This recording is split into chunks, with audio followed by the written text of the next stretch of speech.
Thank you for that positionless welcome, everyone. And thank you for being here. I don't think a lot of you would be here in a half hour before lunchtime in a room with increasingly more and more CO2 if you weren't hoping to get something useful out of this. So hopefully it will be. And if it isn't useful, there's a box of tomatoes at the back. You can chuck tomatoes later. So this is a weird start, isn't it? I bought a bag of cat food about a month ago. And what's interesting isn't the fact that I bought a bag of cat food. The reason I bought it, by the way, is I was just looking after somebody's cat. The interesting thing is what happened to the website after I bought the bag of cat food. Now, I don't own a cat, but this website, one we are all familiar with, started making recommendations for cat food and cat toys. That's fine, right? The week after that, it started making recommendations for urine pads, which is a bit odd. And the week after that, it started making recommendations for urine pads and joint oil for cats. I was thinking, why is it doing that? And the reason it did it is because I'd brought a bag of grain-free cat food because I was trying to be posh. And what the website had inferred was that this must be an old cat because I was buying grain-free cat food. And when I didn't engage with the recommendations, it started making up this whole life for this imaginary cat. So by the end of the third week, this website had thought I had this old geriatric cat that was going around weeing itself and having movement problems. And as somebody who's been in the personalization space for about nearly coming up to a year now, two things I find very interesting about that. One is, what a wasted opportunity. It could have been personalizing, it could have been showing me recommendations for all other kinds of, not necessarily interesting, but useful stuff for me. It's got all my purchase history, it knows everything about me, and it's recommended me cat products based on one thing I bought. The other thing I found really interesting was how confidently wrong the entire thing was. Well, that's something we want to talk about as we go through this presentation. And in fact, that's the theme of today, right? So we're going to be talking to you about the personalization ladder. That is, for those of you who are very early in the journey, how do you move to the top rung of the ladder? For those of you who are going through the journey, how do you move there quicker? And actually, on that note, I should probably introduce myself for a second time. My name is Rylan Johnson. I'm the product lead for Optimove Personalize, and this is Alana Yentis. I'm the customer success lead for Optimove Personalize, and I'm here to help you to figure out where you are on this journey and what the right next step is for you guys. Thanks for having us. I feel like, by the way, everyone knows Alana. Based on it's just polite, isn't it, to introduce yourself? It is. There's some weird pictures up here, right? In the 1950s, the US Air Force had a problem. And the problem it had was that its planes kept crashing. Why were they crashing? They did a lot of analysis, and what they found was 10 years previously, they'd built the cockpit for the average. So you imagine you've got lots of pilots who are like 5'2", and you've got lots of pilots who are 6'5", and what they decided to do was build a cockpit which was kind of in the middle for all of those. Same with weight sizes and 10 different dimensions. And what happened was nobody fit the cockpit, so they kept crashing. Now, the obvious fix to this is to make the cockpit adjustable, right? And the moral of this story is you're all probably thinking, well, that's pretty obvious. But if I talk to you about the first rung of the personalization ladder, the one we're all familiar with, that's personas. We've all used personas before, and we've all been in a meeting room with marketing, all nodding our heads when they talk about Sally. She's 40, she's got 2 kids, she's got 2 dogs. She likes, I don't know, generic 80s pop music. I can't think of a band at the moment. But we've all been there, right, in those meetings. All been nodding along, going, yes, agreeing with this persona, when we all know that Sally doesn't exist. And that's a good example of being confidently wrong, again, with personas. What we really hope is not that Sally exists. We all know Sally doesn't exist. What we hope is when we do send those emails, the blast radius is wide enough that people like Sally get sent our emails. And I find that fascinating that we just accept being confidently wrong like that. And I also find it interesting that 70% of businesses, they never get any further from that. But you guys are an educated lot. I don't think that's true for the audience in here. But what we do see, our clients move from personas to the next kind of rung of the personalization ladder, and that's business rules. Now, business rules can be incredibly effective. We've actually got an example of a client who used business rules, and they had some business logic which said, if somebody buys one bag of cat food and they never touch anything cat-related ever again, do not show them cat-related products. That's pretty smart. That's just powered by an if-that statement. And we all know personalization works, right? We wouldn't bother doing it if it didn't. We all know intuitively that if you're an Argentinian sportsbook, you're far better off sending recommendations on Argentinian football games than you are maybe the Ukrainian netball team, right? That just all kinds of makes sense. So what happens with business logic-driven personalization? Well, what we find is two things. One is something we call the bus factor. So if any of you have worked with an engineering team before, you might have heard of what the bus factor. That is how many people could get run over by a bus before your business just stops working. Now, there's a lot of academic debate about how many people the optimum number is, but we'd all agree you want a number higher than 1.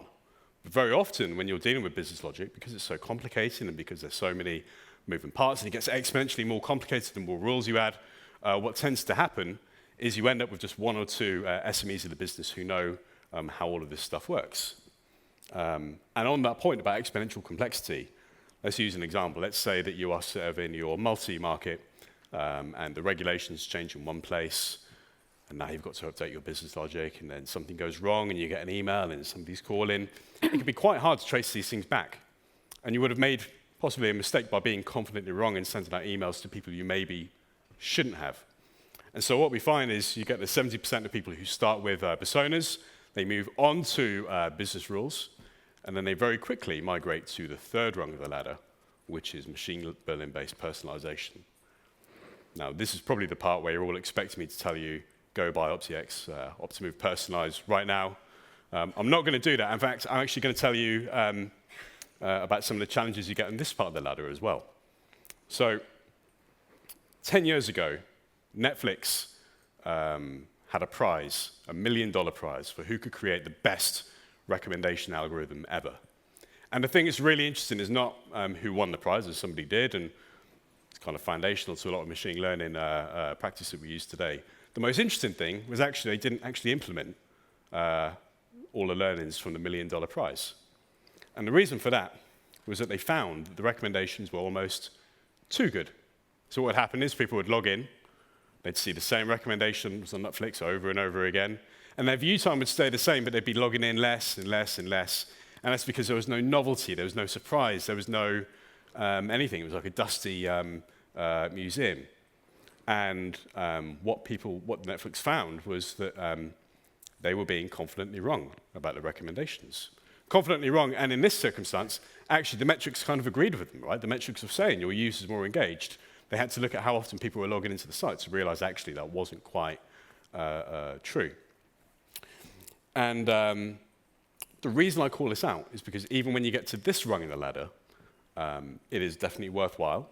There's lots of benefits to this, but there is lots of complexity.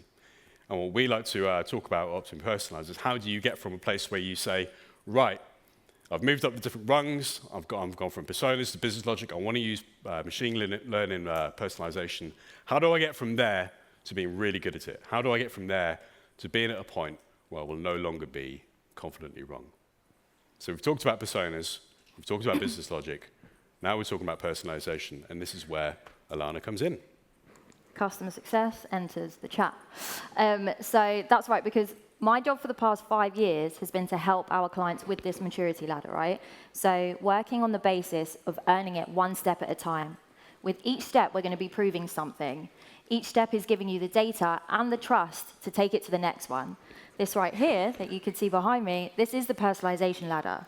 And so it has 4 rungs, and we're going to walk through the rungs together today, one at a time.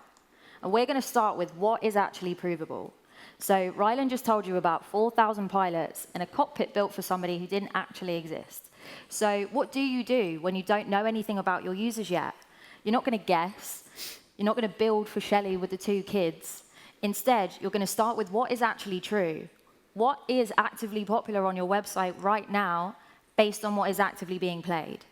We're going to target every user with this content, and we're going to call this category Hot Right Now. So everybody in this room and to infinity and beyond will see the same content. And it's a really good opportunity to either entice new users in and get them to make their first deposit, or maybe increase the amount of time that your current users are spending on site. With Rung 2, this is where we're earning the right to get specific. So you've proven that popular, hot right now, is actually working. So you've got the data for it. You can see that it is proving to be a success, and now you've earned the right to get individual. So this is where we start reacting to what the user actually did, as opposed to inventing a story about them. So Ryland's cat food problem happened because the system just filled in the gaps with assumptions.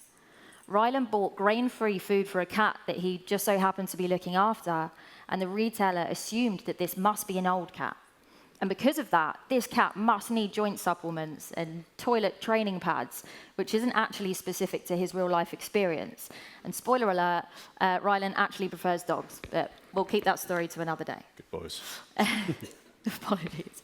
So with Rung 2, this is where providing the content that is actually relevant is where we're earning the right to actually make it specific. So this means taking your website and making the user journey totally unique across every step. Now, we also understand that your business has requirements where business rules are required. So whether it's making sure a supplier is shown in a specific position, or maybe pushing out a specific theme, we're here to make this possible. And not in the bus factor way that Ryland mentioned earlier on. Instead, a really simple way to add the business rule so that it runs automatically in the background, leaving no room for human error. Hurrah. With Rung 3, this is where we're starting to get into the nitty-gritty. So we've proven that reactivity works and that we're actually able to maintain these business rules. So then the next step is getting ahead of the user by predicting what they want to play before they go looking for it, or even necessarily know that that's what they should pick to play. So this rung is where the models actually start earning their keep. We're moving away from what did this user do in Rung 2 to what are similar users like this one actually doing. Now, you may have guessed, but my behavior and Ryland's behavior is very different. So I'm more of a fluffy favorites person, and Ryland is more, I guess, Age of the Gods. We'll go for that. I'll go with that. So our experience in this category will, of course, be different. We're not similar users. We wouldn't expect to have similar recommendations, which is correct. So let's just take a step back. In the ladder so far of personalization, we're starting with what is provable with the popular content. We're then earning the right to be specific and making the user journey a unique experience, and then we're looking to predict what you as a user would like to play. And then the final rung to our ladder is using the same intelligence as the 3 rungs below and taking it from one way to personalize a category or an email or an SMS to cross-channel. So using it everywhere that the user interacts with you.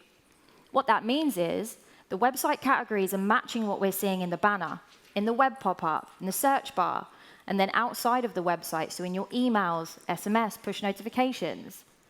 And of course, everything with Optimove Personalize is based on real-time data. So whilst the recommendations will be very similar across multi-channels, they might not one-to-one match.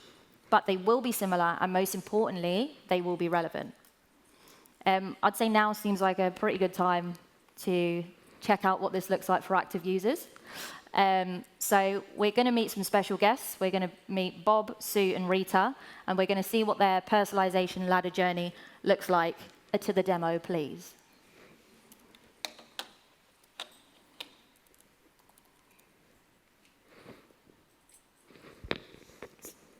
OK, so we're on the demo site here, and I told you that we're going to be very familiar with 3 special guests, Rita, Bob, and Sue. Rob Davis told me that these characters are from an 80s film. I've never heard of it, but... He also said that was going to get a big laugh. Yeah, there you go. A pity laugh. I'm just on Rita at the moment, and the first thing I want to show you is what we spoke about in the first rung, which is what is actually provable. So what we're looking at now is this hot right now category, this popular category. We wanted it to be in the first fixed position, and we were saying that everybody, to infinity and beyond, would see this category. We've got these specific games. Now, if I take a look at Bob, I'll see Hot right now is in the same category, the same position, which is exactly what we're looking for, displaying the same games. Same thing with Sue. This is exactly the behavior that we're looking to achieve. Now, with the second rung, that's where we were starting to get more specific, right? So we're actually learning about the user, and we're pushing out content that is specific to them. So as you can see, we've got a number of areas that we can personalize the website. We can see this section here at the top where we have these tabs. You can reorder this. Rylan is more of a poker player, so poker, in Rylan's experience, would be the second category that he sees. It's all reordered based on our experience and our behavior. We could also personalize the smart search here. If I scroll down, we can see a smart content banner. A banner can be used anywhere where an image can actually be deployed. So I'm showing you on the website, but it could also be used in an email or on socials, wherever you wanted to display it. If I scroll down, I can see that I have the ability to personalize these individual categories. But I can do two things within this. The first thing I can do is make sure that the items within the categories are personalized to me as a user. And then the second thing that I can do is reorder the actual categories so that they're displayed in an order that makes sense to me as a user. I don't need to go scrolling for the content that I'm looking for. It's appearing for me, which is exactly the behavior that we're looking for. So if I'm looking at Sue, I can see that I have recommended for you. I have these specific games within her recommended for you section. If I scroll down, I can see your type of theme, our favorites, and Easter. Now, Easter is where we've taken into consideration the business rules. Again, not the bus factor that Rylan was talking about. So I've created a category within the Optimove personalized back office, and I've said that I want Easter content to be pushed out. So I've done this just by using a tag rule, and then it runs automatically in the background. This will appear for each of our special guests today. Something else to note is that we have bingo displayed right at the bottom here. Now, this won't appear for every player because it depends on their audience criteria, right? If I'm not a bingo player, I shouldn't expect to see a bingo category. Let's take a look at Bob. So we can see the recommended for you, different games appearing. We've got some of these categories that are being reordered. Bob is also seeing bingo. And then again, different categories. The third rung was how we can predict. So the next step is acting for players like you, similar users to you. So we have this specific category here. And again, we're all going to receive very different recommendations because it's connected with users that behave like us, pushing out fresh recommendations, enticing us to play more, to spend more. Now, the fourth and final rung is one message across multi-channels. So we can see everything that we can do within the website here, but let's also see how we can do this within an email. So I can see here, I scroll down, and I've got a category for hot right now. This is what matches what we can see on the bet-in site. I have similar games, I have the hot right now category, so it's targeting me on the website, and it's targeting me in email as well. Back to the slides, please. Thank you.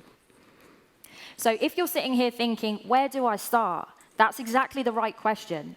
And our advice to you is when starting your personalization journey, the best thing to do is to not guess, not jump straight to rung 4. Instead, you earn each step, and then you prove it, and then you move on to the next one. And for those of you that are already clients, hello, you're somewhere on this path already. So come and find us at the Personalized booth with our fellow personalization experts, and we'll help you to figure out what your next step is. Also, don't forget to rate our session. Thank you very much. Thank you, guys. Thank you.